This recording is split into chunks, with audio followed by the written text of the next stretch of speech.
Hi guys, this lesson today is on the 6 trig functions, and probably a better word for that is ratios, the 6 trig ratios.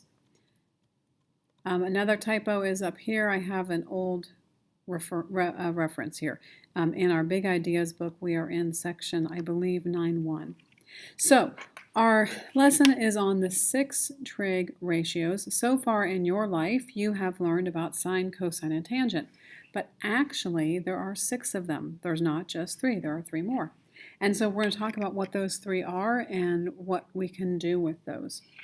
So as an example, I have over here a triangle. We are going to be focusing on angle B. And so, for instance, I'm going to go through here and I'm going to talk about the sine of angle B. So I'm going to say the sine of angle B is, and sine is opposite over hypotenuse. Well, we're missing the hypotenuse. So first of all, if you're missing a hypotenuse, what can you do? Well, you can do the Pythagorean Theorem.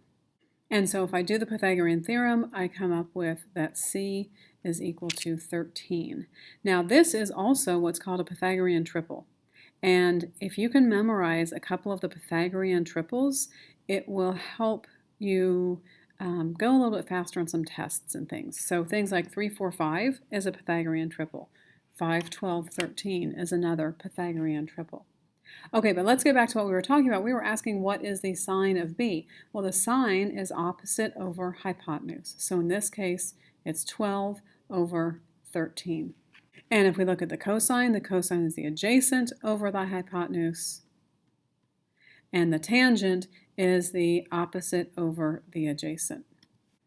Okay, and then if any of these fractions, if they could be reduced, we ought to reduce them, but these cannot be reduced, so we are done with that. All right, cotangent, secant, and cosecant. Those are the 3 new ones. You have not heard of cotangent, secant, and cosecant.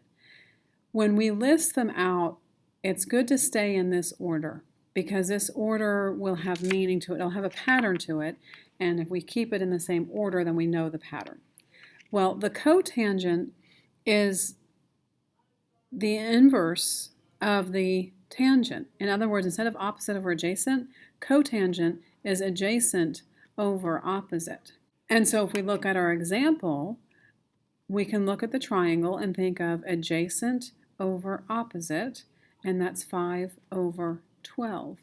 Or if we already knew what the tangent was, we could just take it and reverse it, do the reciprocal. And so these two are reciprocals of each other. The same is true for secant and cosine. Secant and cosine are reciprocals of each other. So if the cosine is adjacent over hypotenuse, then the secant is the hypotenuse over the adjacent. And so once again, we can go to our triangle and we can think of the hypotenuse over the adjacent, which is 13 over 5. Or we can look up here at cosine and do the reciprocal. It's 13 over 5. And so cosecant is the reciprocal of sine. So sine is opposite over hypotenuse. Cosecant is hypotenuse over opposite. And so if we look at cosecant of B, we do the hypotenuse over the opposite, that is 13 over 12. Or we just look up here and we do the reciprocal. So the 3 new ones, cotangent, secant, and cosecant, they're not all that new because they really are just reciprocals. And if we keep them in this order, then we can kind of follow this pattern of which ones go together and which ones are reciprocals of which. Down here I have a spot to talk about which one's positive and negative. And we talked about this in class the other day, but I have it here in the notes. So if we want to do all students take classes, that means these are all positive. In this quadrant, the sine is positive. In this quadrant, the tangent is positive. And this quadrant, the cosine is positive. Now, the reason I have it on this page going with this information is because this all students take classes refers to sine, cosine, and tangent, but it also works if we remember which ones are the reciprocals. So for the sine, the reciprocal of the sine is the cosecant. And so in this quadrant, the cosecant is also positive. The tangent, the reciprocal of that one, is the cotangent. And so both tangent and cotangent are positive in this quadrant.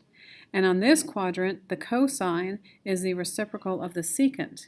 And so the secant is also positive in this quadrant. Now, all of this makes sense if you just realize it's the reciprocal. So all students take calculus, or all students take classes, is a mnemonic that we can still use. We just have to remember that those other ones also go together. Let's turn the page. Okay, the problems that we have been working with have all dealt with a unit circle. That is a circle that has a radius of 1. But of course, in the real world, there are a lot more things going on than just a radius of 1. And so on this page, we're going to have a certain coordinate that we're going to find the trig functions for. So if we think of -4, 2, and we plot that along our circle, let's say that this circle has a radius of 4. So not a radius of 1, but a radius of 4. Let's plot the point 4, -4, 2 on this circle. And then we're asking for what are the 6 trig functions for the theta. Well, we don't even have a theta yet, so what theta are we talking about?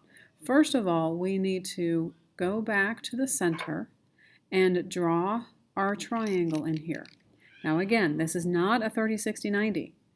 It might be, but in this case it's not.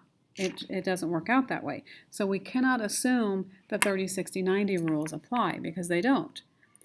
Also, this central angle is where we find our theta. That's always where we go for our theta, is back to that central angle. Okay, if this is the point -4, 2, well, then we need some information. Well, we just said, let's count out and let's say that this side is 4. And if this is -4, 2, let's actually make a negative there. And then this side is 2. And we just need the hypotenuse.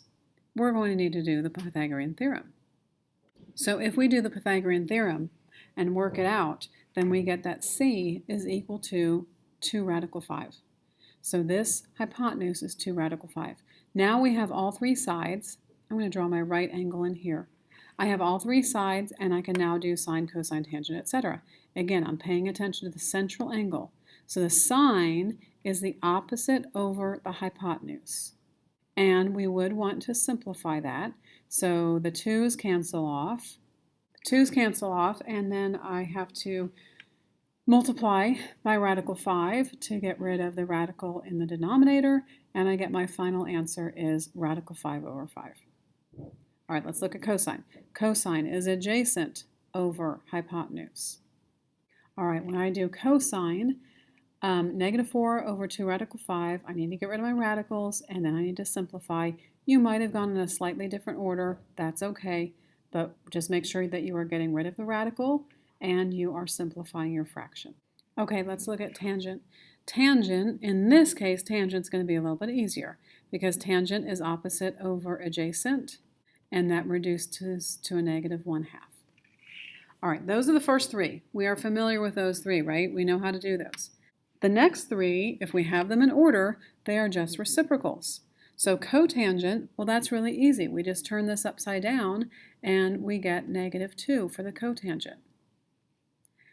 Secant, again, we can flip this upside down, but let me give you a little hint that it might be easier to flip something else. In other words, look, if we flip this upside down, we are back to having a radical in the denominator.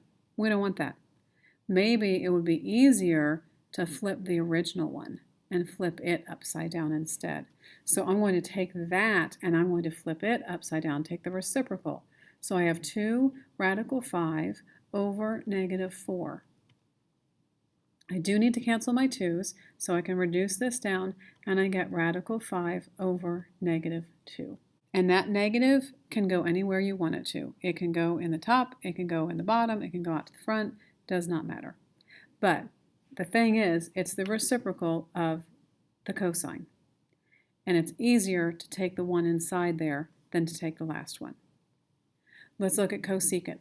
Once again, it is the reciprocal. But if I take the reciprocal of my final answer, I have a radical in the denominator. We don't need that in our lives. So maybe pick a different one. And you could do either one. You could pick this first one or the second one. Second one looks easier, doesn't it? So I'm just going to take that, take the reciprocal of it, and I get radical 5. So the cosecant is the reciprocal of the sine. All I have after this is another example of this similar problem. So I'm going to let you try to set this up as much as possible. Let's get started off by setting up our triangle. Let me help you set up that triangle, and then we'll see where we go from there. All right, let's say our point is -3, -6. -3, -6, it's going to land on the circle. That's why we created the circle, and it has a radius of 6. So here's our point, -3, -6. I need to draw. I'm going to draw from the center, draw my ray. And I need to draw my reference angle back to the x-axis. So here's my triangle. Again, it's not a 30, 60, 90. It might look like one to you, but it's not. This is a 3, and this is a 6. And actually, this is a -3, and this is a -6. We still need to find the hypotenuse. Let's do the Pythagorean Theorem. Okay, we do our Pythagorean Theorem. We get that C is 3 radical 5.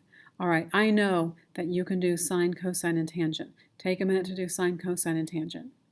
Remember that we are looking at the central angle. So this angle in here is what we're looking at right there where I've marked that with red. Okay, for sine, cosine, tangent. Sine, you should have gotten -2 radical 5 over 5. Cosine, negative radical 5 over 5. And tangent is 2. And I did show my work over here, so you can check your work if you need to. Now, the other 3, once again, these are just reciprocals. So if we keep them in order, then we can always do the reciprocal and we know what the pattern is. So now go ahead and fill in the reciprocals. Okay, so I went through and found the reciprocals. Reciprocals of 2 is 1/2. On the secant, that answer is negative radical 5. And on the cosecant, that is negative radical 5 over 2. And again, I tried to go through and show my work here. I circled the ones that I took the reciprocal of. Remember, you can take the reciprocal of whichever ones are easiest. That's the best way to do it. That's all we're going to do for today's lesson. Tomorrow we'll have some more problems that deal with this.